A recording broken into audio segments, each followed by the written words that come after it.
Bom dia, boa tarde ou boa noite. Meu nome é Dimitrios Neri e sou monitor do Observatório Astronômico Antares. E venho por meio deste vídeo, trazer um resumo da apresentação do tema A compreensão do tectonismo a partir das experiências cotidianas dos alunos. É um vídeo que traz um resumo do que seria o tectonismo e essa relação com experiências cotidianas dos alunos. Então, vamos abordar o tema tectonismo, que faz parte da disciplina e da ciência geográfica.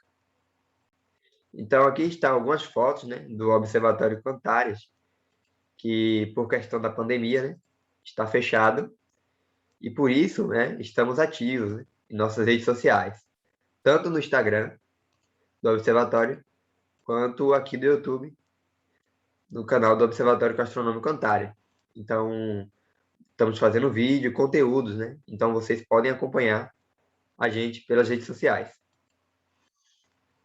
Então, como seria essa compreensão, Como eu falei, a compreensão dos alunos. Mas como eu sei, o que os alunos vivenciam?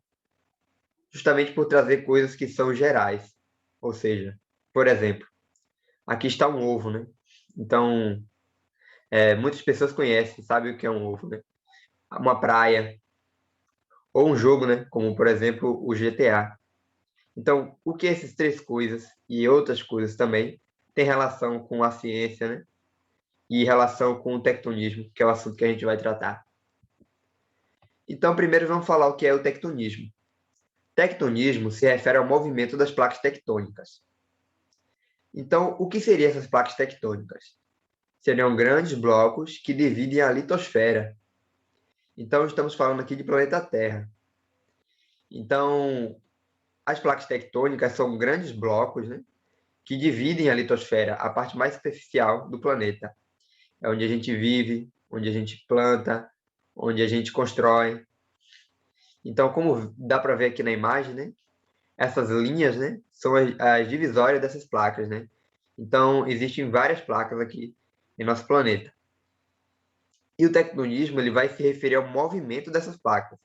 Então, a gente sabe que no planeta Terra, a litosfera é dividida em placas tectônicas, são grandes blocos rochosos, e que eles se movimentam. Então, aqui, como eu falei, a gente está falando de planeta Terra. Então, o planeta Terra aqui está representado na imagem, Então, é a nossa área de estudo. E por que, essa litosfera ela é dividida? Pense que o planeta Terra, era uma grande bola de fogo, de magma. Então, com o passar do tempo, ela foi se esfriando e criou essa parte, rochosa, o que chamamos de litosfera. Aqui, está uma foto da canjica. Por quê? Porque a canjica, quando ela vai se esfriando por causa da superfície de contato, principalmente com a tigela e com o ambiente ao seu redor, ela vai se esfriando, principalmente a parte de cima.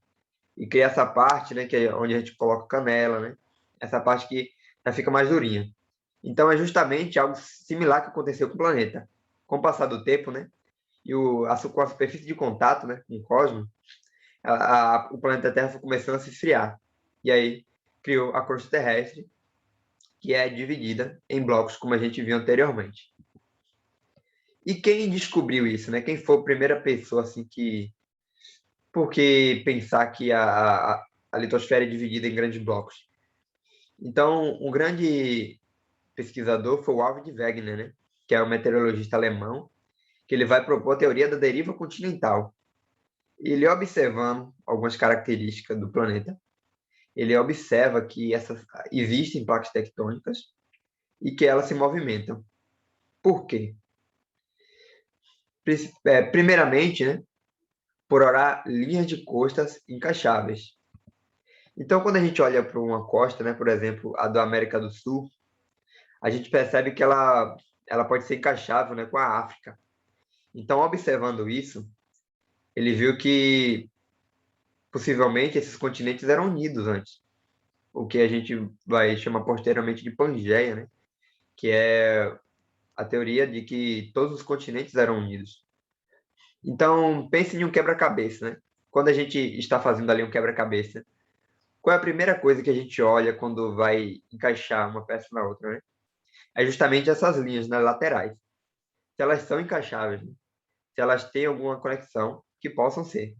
Então, observando isso, né, que a América do Sul ele podia ser encaixável na África, de acordo com o desenho de suas costas, ele observou que poderia ser encaixável. E outro aspecto que ele vai observar é justamente o desenho. De quê? Né? Quando ele olha para registros fósseis, né? Ou, por exemplo, de animais como dinossauros, né? Plantas aqui, ou até de rochas, ele vai observar que existe como se fosse um desenho, né? Desses fósseis em continentes diferentes. Em continentes que são hoje separados, são hoje distantes, de animais que não podiam, né? E não iam conseguir fazer essa travessia. Mas por quê? Justamente porque o tempo quando esses animais viveram, esses continentes eram unidos. E por isso, existem fósseis de animais da mesma espécie, de um mesmo período histórico, encontrado. Então, é como a segunda característica que a gente olha em um quebra-cabeça, né? A gente olha tanto a costa, se é encaixável, quanto o desenho. Por exemplo, né? Se o desenho faz sentido, como essa peça aqui, ela completa o girassol. Então, olhando o registro fósseis e de rochas, né, ele observou que esses continentes eles poderiam ser unidos. Outra característica foi sedimento de origem glacial em locais onde hoje existem desertos. Então, por exemplo, em locais como hoje São Paulo, né, Rio de Janeiro, foram encontrados registro, né, glacial. Mas como poderia, né, já que esses locais hoje se encontram em locais que não ocorrem geleiras, né, por causa do seu clima? Justamente porque esses continentes, né, eles se moveram, o tectonismo. Então, por isso que na época que ocorreu essa origem glacial, esses continentes estavam em locais que é mais propício, né, que esses sedimentos. Então, hoje é impossível, né, ter uma glaciação ou muito improvável, né, em São Paulo e Rio de Janeiro. Mas naquela época, os locais que hoje são essas cidades tinham sim. Então aqui está, né? Fósseis, por exemplo, do Mesossauro foram encontrados na América do Sul e na África. Então veja que em fósseis de uma mesma espécie foram encontrados continentes diferentes, mostrando assim que esses continentes, né, eram formados em um único continente, o que a gente chama de Pangeia, né? 200 milhões de anos atrás. Então, a partir disso, né, dessas evidências de Wegener, posteriormente, né, principalmente na época da Segunda Guerra Mundial, foram encontradas novas evidências, né, que existiam placas tectônicas e que as placas tectônicas se moviam. Por exemplo, né, o padrão zebrado do assoalho oceânico. Então, observando as rochas, né, que está ali no oceano, ele observaram que existiam como se fossem linhas zebradas, né? Ou seja, existiam rochas de diferentes idades, como se fossem linhas, né? Cada uma com uma idade diferente. Isso por quê, né?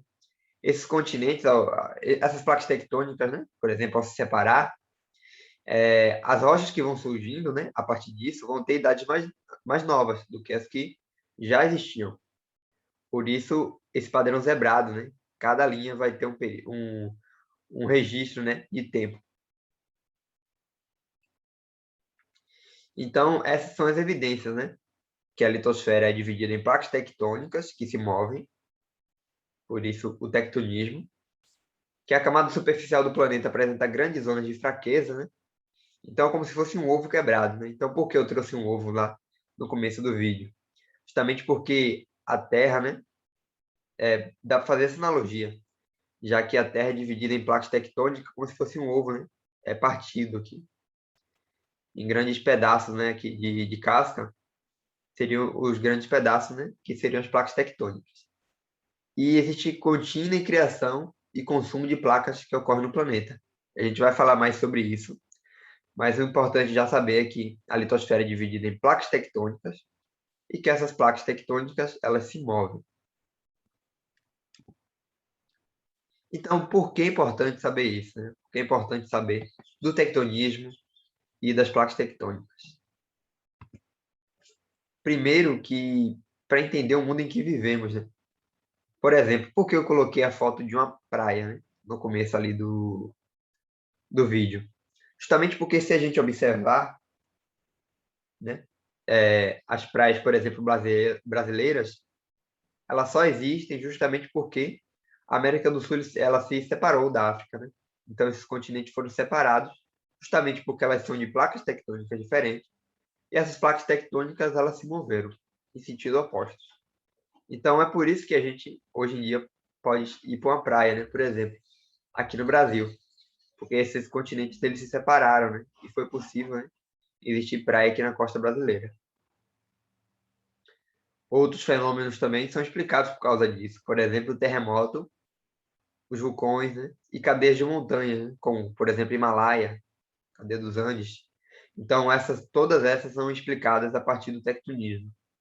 Então, é muito importante para a gente entender o mundo em que vivemos, né? Quando a gente viajar ou ver na TV, né? A gente sabe qual é a explicação, qual é a origem. O segundo ponto é que cai, né? Nas provas, tanto da escola, quanto, por exemplo, do Enem, vestibular. Então, por isso é importante saber essas questões, né? Porque vai cair na prova, porque justamente envolve a primeira questão, né? Que entender o mundo em que vivemos. E é justamente isso que o Enem e o vestibular tenta trazer. Então, a gente já viu que o tectonismo se refere ao movimento das placas tectônicas. Mas por qual motivo essas placas se movem? Será que tem a ver com gravidade, com a rotação da Terra? É isso que vamos ver. Então, analisando a estrutura interna do planeta Terra, né? Se, por exemplo, vamos pensar aí no Minecraft, né? Quando a gente cava ali no jogo, o que é que ocorre? A gente chega em um ponto que fica vazio, né? E a gente cai. Isso não ocorre, né, na vida real. Se fosse possível, né, cavar até o fundo da Terra, a gente ia ver que existe uma litosfera, né, que é, como eu falei, né, onde se encontram as placas tectônicas, o manto, que seria formado principalmente por magma, e o núcleo, né, que pode ter uma parte líquida, né, que é o núcleo exterior, e uma parte sólida, que é o núcleo interior. Então, analisando a estrutura da Terra, né, vamos focar principalmente no manto, aqui, onde tem o magma, né? Então, fazendo analogia, por exemplo, com a panela, né? Se a gente colocar um graveto, por exemplo, né, em cima da água, né, e colocar essa panela no fogo e ligar a boca, esse graveto ele vai se movimentar, né, pela panela. Por que isso acontece, né? Então, justamente, é uma questão física, né, de molécula. Quando as moléculas estão quentes, né, elas estão mais agitadas e por isso se separam. Elas ficam mais leves e tendem a subir. Quando ela sobe, né, ela chega a uma região que é menos quente, né, que é a parte da panela que está perto da boca. Ela fica menos quente, essa parte de baixo, e tende a pesar mais e a descer. E isso forma um ciclo, né, que a gente chama de convecção. Então, justamente é isso que ocorre com a panela quando a gente coloca, por exemplo, água ou qualquer líquido no fogo. Mas o que tem a ver com o planeta, né? Justamente porque ele tem coisas similares, né? Quando a gente fala de movimento de placa tectônica. Quando a gente fala, por exemplo, de planeta Terra, a gente tem um núcleo que é muito quente. Então, o magma que está mais perto do núcleo, né, ele tende a ser mais quente que o magma que está mais perto da crosta. Então, justamente ocorre esse mesmo movimento de convecção, que faz o magma, né, que está aqui no planeta, se movimentar. Lembrando que o magma, né, quando ele acende, né, a superfície, a gente vai chamar de lava. Então, justamente o magma, né, seria a lava, só que no interior do planeta Terra, e que não sofre alguns processos químicos, né, que ocorrem quando essa lava, né, chega à superfície.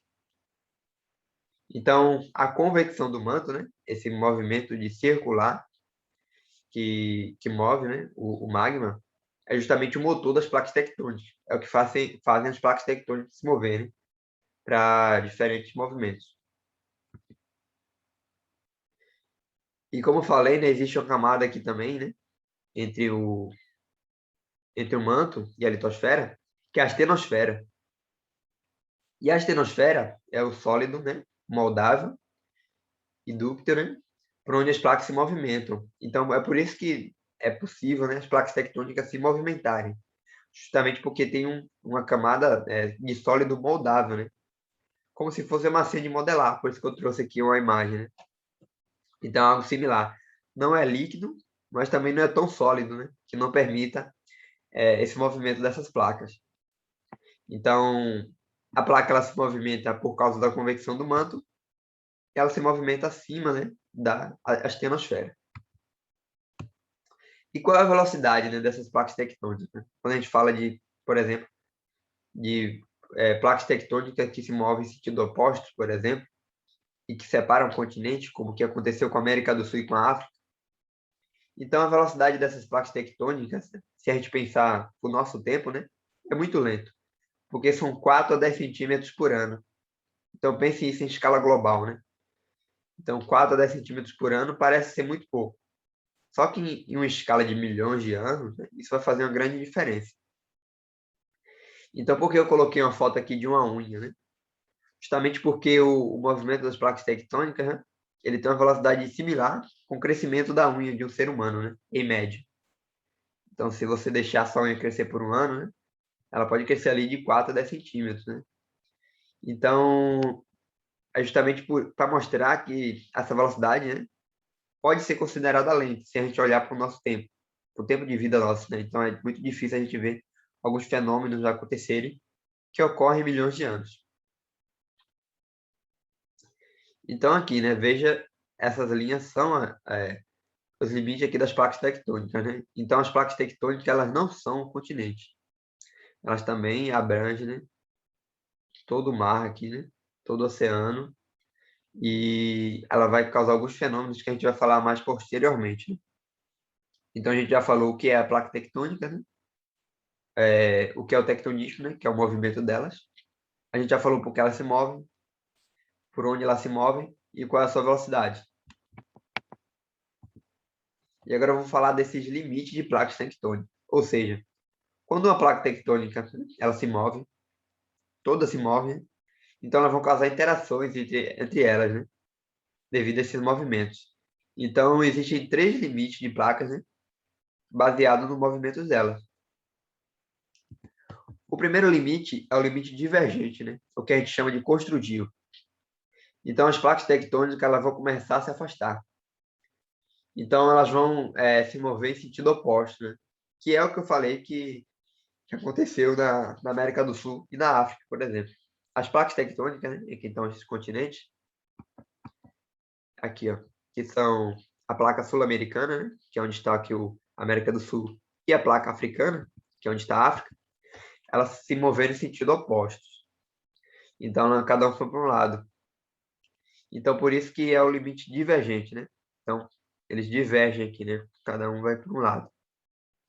O que acontece é que cria, né, esse dorsal mesoatlântico, ou seja, quando essas placas se movem, o magma ele vem à superfície, né, se esfria e vira rocha. Então, tem novas rochas aqui formadas, né, aqui no fundo do oceano. Então, se uma está indo para um lado, a outra para o outro, está criando nova crosta aqui, né, mais rocha. Será que o planeta ele está crescendo, né? Será que o planeta Terra está inchando, já que essas placas estão se separando, criando mais crostas? Na verdade, não, porque enquanto um lado, né, duas placas estão se separando, isso ocorre que em outro lado, essas placas estão colidindo, né, que é o limite convergente, ou seja, quando ocorre a colisão entre as placas. Então, quando uma placa ela é pressionada, né, uma contra as outras, elas vão no mesmo sentido. Então, como mostra aqui a imagem, né? Uma placa ela está sendo comprimida entre a outra. Uma delas está ocorre a subducção aqui, né? Indo para o magma, e a outra ocorre esse movimento que vai formar as montanhas. Justamente porque quando uma está comprimido, né, ocorre a subducção, um está indo aqui em direção ao magma e a outra está ascendendo. Então é algo similar, por exemplo, se a gente pensar por exemplo, em uma batida de carro, né? Quando as empresas, por exemplo, fazem o carro, né? Fazem um carro, eles testam, né? Para ver se ela estaria, se está tudo certo, né? A matemática feita ali para fazer o carro, se deu tudo certo, eles testam um carro, né? Fazendo o carro colidir com alguma coisa. Quando ocorre essa colisão, né? A lataria tende a amassar, justamente para diminuir o impacto, né? No motorista. Então, quando a lataria ela é comprimida, por exemplo, contra a parede, ela tende a comprimir, né? Formando o que ocorre aqui na imagem. É justamente parecido com o que ocorre com o planeta Terra, né? Quando a placa ela colide com outra, né? E ocorre essa compressão, formam isso que a gente vai chamar de montanha, né? Como, por exemplo, a montanha do Himalaia. Inclusive, a montanha do Himalaia, né? Está crescendo, né? Ele cresce um pouco a pouco por ano. E por que ela vai crescendo, né? Justamente porque esse movimento não para. Como eu falei, é 4 a 10 centímetros por ano, mas é um movimento contínuo, né? Que não para. E também existe o limite transformante, né? Ou conservativo, onde as placas, por exemplo, elas deslizam, né? Elas deslizam lateralmente. Então, ao invés de colidir ou de se separar, elas vão se mover em sentido oposto aqui, né? Colidindo. E pense, por exemplo, quando você pega, por exemplo, uma cenoura, né? Rala ela. O que você está fazendo ali? Você está também fazendo essa colisão lateral, né? E o que ocorre quando você faz isso, né? A sua mão costuma tremer, justamente porque está tendo força nisso, né? Então, isso vai influenciar no que vai acontecer nessa cidade, por exemplo. Aqui eu trouxe imagens, né, do jogo GTA. E por quê, né? Justamente porque o GTA, né, ele é um jogo que representa ali a cidade de San Andreas, né, que fica na Califórnia, nos Estados Unidos. E justamente é onde tem, né, esse limite transformante, que uma placa está indo para um lado e a outra para o outro. Então esse jogo ele mostra, né, por exemplo, uma ponte caída, justamente porque quando ocorre quando ocorre esse movimento, né, essas rochas aqui tendem a ficar desgastadas. E quando essa rocha parte, ela vai dar origem a terremotos, né? Então esse local é muito propício a ter terremotos. É muito mais provável, por exemplo, que lugares como o Brasil, justamente por causa das placas tectônicas, né? E é por isso, por exemplo, que já teve até filme, né, representando San Andreas, sobre essa questão do terremoto. Aqui uma imagem real da ponte que caiu, justamente por causa do terremoto. E o jogo ele mostra isso, né? Ele também mostra que é a divisão das placas quando você entra no mar. Então o jogo ele tenta fazer essa referência, né, à cidade e aos acontecimentos, né? Como por exemplo, é muito frequente o terremoto nessa cidade. Então aqui está uma tabelinha, né, que faz a relação entre o movimento, os exemplos e os eventos associados, por exemplo, como o vulcanismo, o sismo, né, que é terremoto, tsunami, vulcanismo. Aqui está a relação entre os limites das placas tectônicas, né, e o vulcanismo. Né? Veja que a maioria dos vulcões ele está em limites de placas tectônicas. Então, o terremoto, né? Como a gente já falou, a gente já falou um pouco sobre o que é o terremoto, né? O abalo sísmico. Então, qual é a relação, né, do movimento das placas tectônicas com o terremoto, né? Então, pense, né? Terremoto ocorre, né, quando uma rocha ela se parte, né? Ocorre a ruptura, né, de uma rocha, causando tensão, né? E essa energia ela se propaga através de ondas sísmicas, né? Que é o terremoto. Então, por exemplo, se uma placa tectônica, né, ela vem em uma direção e a outra, né, sentido oposto, vai causar aqui essa ruptura, né, no centro aqui, né, da rocha, como mostra aqui a imagem, né? E essa ruptura ela vai causar o terremoto. Mas por que eu trouxe uma imagem, por exemplo, de um estilingue aqui, né? Eu falei que o movimento das placas tectônicas é lento, né? Eu falei que é de 4 a 10 centímetros por ano, se a gente pensar no nosso período de vida, né? Mas quando ocorre um terremoto, né? Quando a gente vê na TV, o terremoto ele não passa anos, né? Ele é uma coisa que acontece de uma vez e pode acontecer periodicamente em outras, né? Só que não é uma coisa que vai durar o ano todo passando o terremoto. Por quê, né? Justamente, pensa no estilingue, né? Se você puxar o estilingue bem devagar e puxando bem devagar, chega uma hora que você já puxou totalmente ele, né? Mesmo que você demorou muito para puxar, né? Porque você puxou devagar. Se você soltar esse estilingue, né? Ele não vai voltar da mesma forma que você puxou, né? Ou seja, tanto se você puxar forte ou fraco, quando você soltar, ele vai voltar rápido. Então, o movimento das placas tectônicas é lento. Mas quando ocorre a ruptura da rocha, né? Esse terremoto é de uma vez só. E é rápido, né? Então, quando ocorre a ruptura dessa rocha, ocorre o terremoto. Aqui está a imagem, né, das rochas, né? Aqui, falhas de rocha, por exemplo. Aqui na Bahia, por exemplo, aqui em Salvador, Santo de Jesus. Então, aqui está o mapa, né, do Brasil, mais especificamente da Bahia, com algumas falhas geológicas que ocorrem, né? E essas falhas geológicas, elas são propícias, né, a terem terremotos. Terremoto de não tão grande escala, mas que ocorrem também. E por quê, né?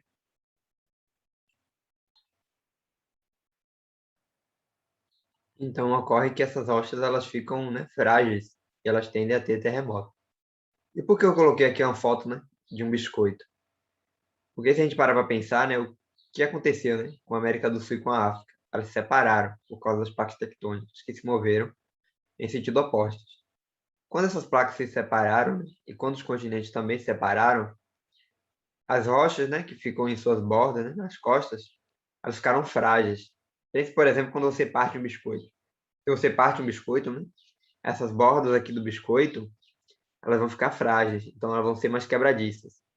Então é por isso que ocorre mais terremoto, por exemplo, perto da costa, né, que onde fica Salvador, Cachoeira, esses locais, do que mais por cento do Brasil, como Goiás, Pará, por exemplo. Então, é mais comum ocorrer terremoto nesses locais, justamente por causa do tectonismo.